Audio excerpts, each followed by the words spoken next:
This is Howie Sandberg for Northeast Hardcore Wrestling. Tonight we're going to talk about the turmoil in Tokyo pay-per-view and what a show it was. We have to give credit where it is due, so we are going to give props. We are going to give recognition. We are going to give a round of to Mr. Runo for all of his hard work in promoting and booking and putting together this fantastic event. I'm going to talk about two matches in particular. We will start with Hitman Howie Sandberg going up against F the Office Freddie Fuller for the last time. Would Sandberg finally extract that elusive revenge against his arch nemesis?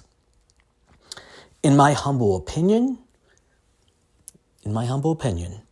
this was the best match that these two men have had to date, and that is saying a lot because their exploding ring match at Deviant Behavior was awesome. This match had a different feel and flavor to it. It would quickly dissolve to outside the ring. Hitman would land a side Russian leg sweep that would send Fuller into the steel guardrail, separating the fans from ringside. Hitman would pile drive Fuller on that steel guardrail. He would try for a second time. Fuller would counter with a back body drop. Boom! Short ride, bad landing. The two men would brawl up the stairs. And Hitman would actually throw Fuller down a short flight of stairs. About 5 or 6 of them. Howie decided to take a leap of faith perhaps, going for an elevated heart attack clothesline with extra momentum. Only one problem, Freddie Fuller caught him out of midair and he spiked him with a violent spine buster on the concrete. Now, the Hitman's history of back problems is well documented.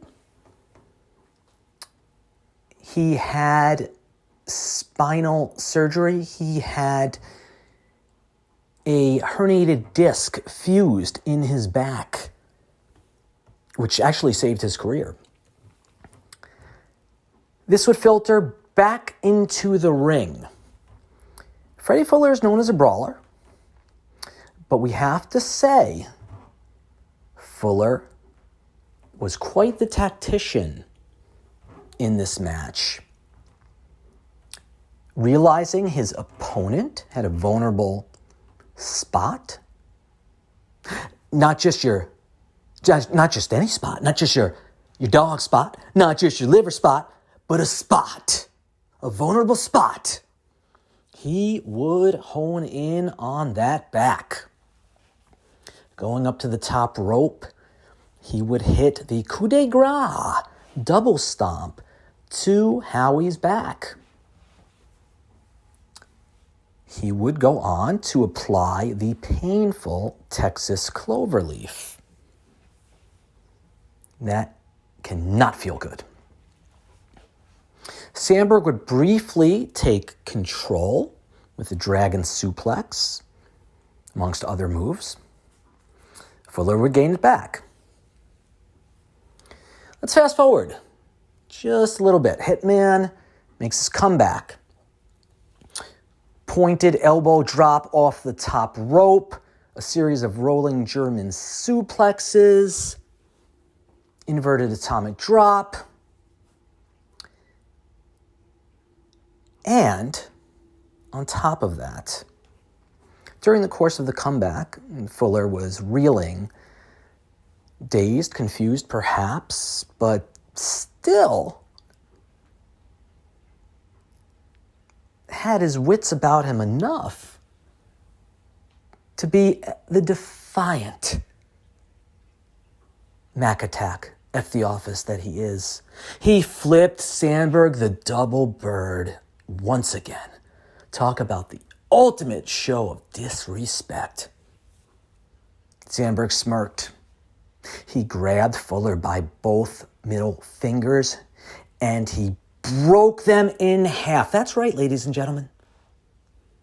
The flesh was dangling off the bone on Freddie Fuller's middle fingers. It was a sight to behold. Sandberg would go outside of the ring to grab a sledgehammer, and he would take the sledgehammer to those broken fingers. Wow. A violent Hitman Howie Sandberg. A different Hitman Howie Sandberg, perhaps. He would then lock Fuller in the sharpshooter. When once again, shenanigans, you guys love that word, shenanigans, by one Maestro, Fuller somehow was able to slide the sledgehammer over to Maestro, who would crush Sandberg over the head with it, breaking the hold. Sandberg goes down. And Red Shoes, what are you doing? Do you think that the Hitman, on the precipice of victory, just happened to run out of gas and collapse? No, he didn't see it. Clueless, completely clueless. The tide would turn. And I will say as well that before the tide even turned, Fuller tried to pin Sandberg, who kicked out. The fans exhaled. A little too much time probably went by before that cover did occur. Fuller now in control. There were 2 tables placed in the ring earlier in the match by Sandberg. Fuller, after hitting a T-bone suplex, his finisher, not getting the 1, 2, 3, he decided it's time to go in for the kill. And he set those tables up. Maestro threw a bottle of gasoline, this was a cigarette lighter, into the ring once, twice, 3 times.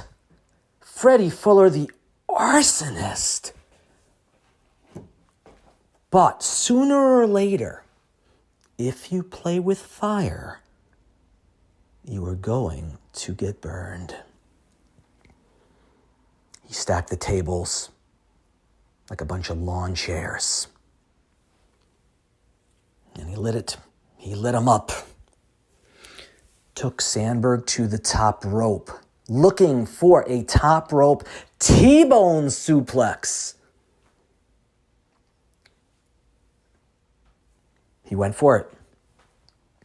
In midair, Sandberg countered and was able to contort his body so that he could fall on Freddie Fuller, and the 2 men crashed through the tables, breaking them into a million pieces.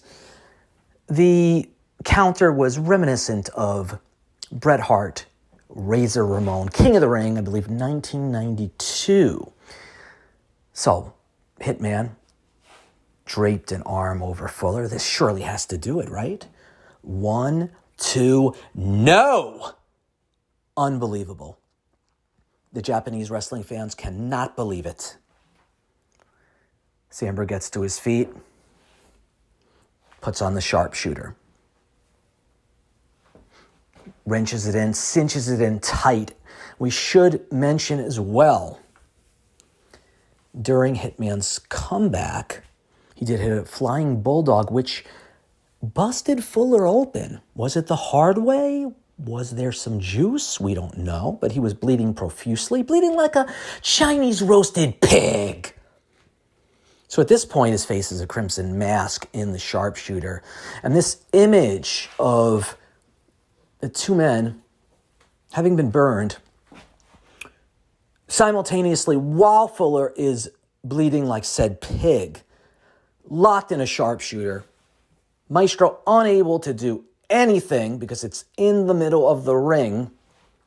That's a shot that will be ingrained in us, and that is a shot that we will not forget for a long, long time, an iconic shot.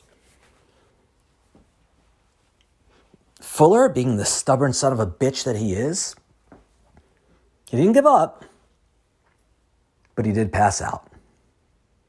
1, 2, 3. Finally, Hitman Howie Sandberg gets that revenge. What a matchup that was. Closing the show, the hometown heroes, the silent assassin Ryu returning to his home country to face ravishing Rude Runo. And folks, this was another fantastic match. Ryu would land a bunch of martial arts inspired kicks throughout the match. Penalty kicks, shotgun style drop kick,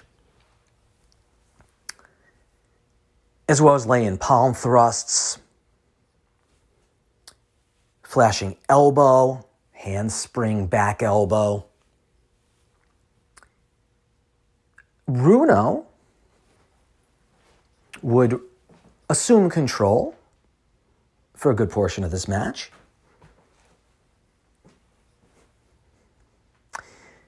It went back and forth in a highly contested battle, both men working extremely, extremely hard. Runo, at one point, delivering a gorgeous Asai moonsault from the top rope all the way down to the floor, the outside on the floor, onto Ryu. Just a fantastic spot. Another spot that was really incredible. Something different.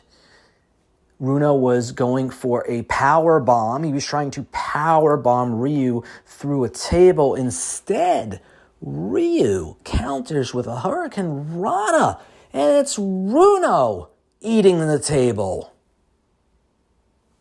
Great stuff. Just great stuff. Let's fast forward towards the end of the match. It seems that Ryu is in good position. Actually, I'm sorry, that Runo is in good position. And he's hit his finisher. What would happen at this point? Well, it was definitely surprising. There's no doubt about it. It definitely is surprising. That finisher is the Rude ending. He was going to cover Ryu. He did cover Ryu. He got a 2 count, but then the surprise happened. There must have been a miracle. Freddie Fuller somehow recovered from the beating. And let's face it, he was beaten to a bloody pulp by the Hitman. Somehow, what does this man run on? America runs on Duncan. No, Freddie Fuller's hopped up on something else. I don't think it's Duncan. I don't know what it is. But you all remember a recent verbal altercation between Fuller and Runo. Freddie Fuller does not, or actually I should say Freddie Fuller actually does not have a short-term memory problem. It looked like Runo was going to win after hitting the finisher, but no. Freddie Fuller comes out to the ring. Who ever thought we'd see him again tonight? He pulls Red Shoes out of the ring and drops him with a T-bone suplex. Unbelievable. Unbelievable. He was trying to screw Runo. Thankfully, for the silent assassin, Mr. Matsumoto was out At ringside, shenanigans. There's that word again. He would use a steel chair and crack Runo. Ryu would seize the opportunity. He would take Runo up to the top rope and hit his top rope dragon suplex. It is called the Broken Silence. Hits the Broken Silence. 1, 2, 3. Winner of the match, the Silent Assassin Ryu. The Japanese fans loved this. Loved watching their hero, their countryman, win this match. And I must also add, the Japanese wrestling fans loved the Hitman. They showered him with such love and such reverence. Clearly, they still believed in Howie Sandberg. But the Northeast hardcore wrestling fan, they turned on him. He no longer believed. They lost all faith. The classy Japanese wrestling fans were rewarded for their belief when Hitman scored the victory. Folks, let's move on to a Total Anarchy preview taking place Monday. It's going to be one hell of a show. We hear that Chaos Knight will be delivering an in-ring promo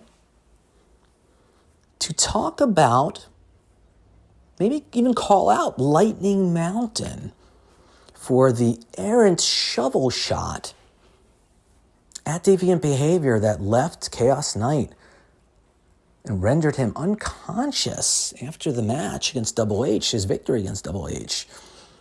We'll see what Chaos Knight has to say. Also on this Total Anarchy, we will see Ryu back in action against Captain Breakfast. Captain Breakfast, who made a special appearance in the Awesome Force Iggy Crumb Backyard Wrestling Death Match, saving Awesome Force from drowning in that pool. It was quite heroic of him.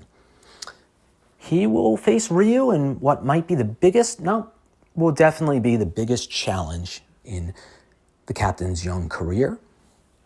Granny Sunnyside will undoubtedly be rooting him on, and in Ryu's corner will be Matsumoto and Lisa Lovely, who's been acting a little strange lately, seeming quite indifferent, quite apathetic towards Matsumoto and Ryu. I don't know if something's going on there, she's depressed or what have you, but something to perhaps keep an eye on. In action, the aforementioned Chaos Knight will face Double H in a rematch from Deviant Behavior. Hitman Howie Sandberg will take on Brock the Pulverizer. This is the Hitman's last date in Northeast Hardcore Wrestling. He is finishing up on this night.